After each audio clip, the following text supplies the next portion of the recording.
Hello and welcome to another edition of God's Minute. I'm Pastor Jonathan Conrad. I am the senior pastor at St. Paul's Lutheran Church in Wilmington, North Carolina.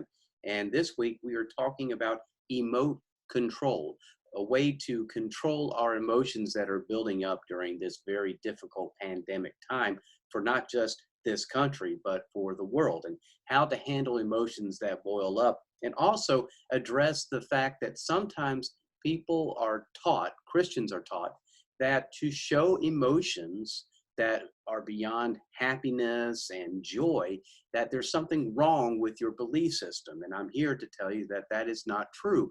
We are human. We have emotions, and we are allowed to have those emotions. And today I want to talk about the emotion frustration. At least that's what I call an emotion. That's frustration. And let me tell you, during this pandemic, there is a lot of frustration that goes on. People wondering, when can we get back to work? When can we get back to church?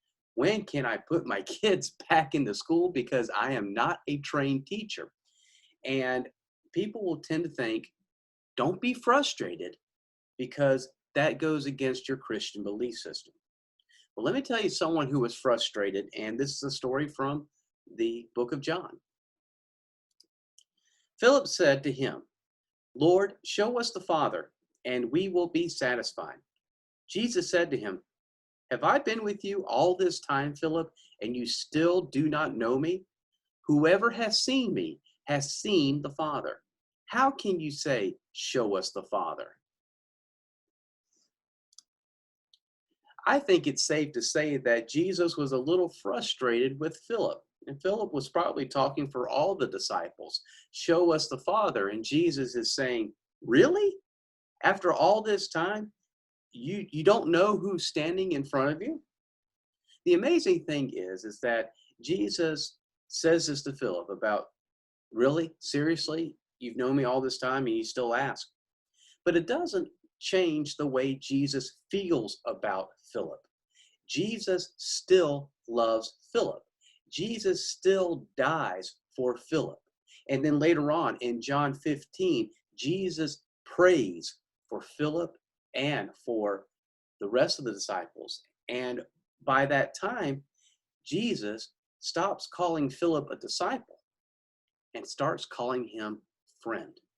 So even though Jesus was frustrated, that frustration was not greater than the love that Jesus had for Philip.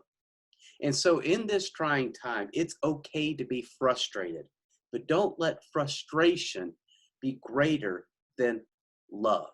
Do not let frustration be greater than God's love, the love that God has for you, the love that God has for your neighbor, and the love that God has even for your enemy, because God's love is greater than any frustration. But then let's also open our hearts and minds to the one who will provide an answer to that frustration, one who will provide a path away from that frustration, and one who provides the strength and the grace and the eternal love that can only come from Jesus. Thank you for joining me today. I will see you tomorrow for another edition of God's Minute. You take care and God bless.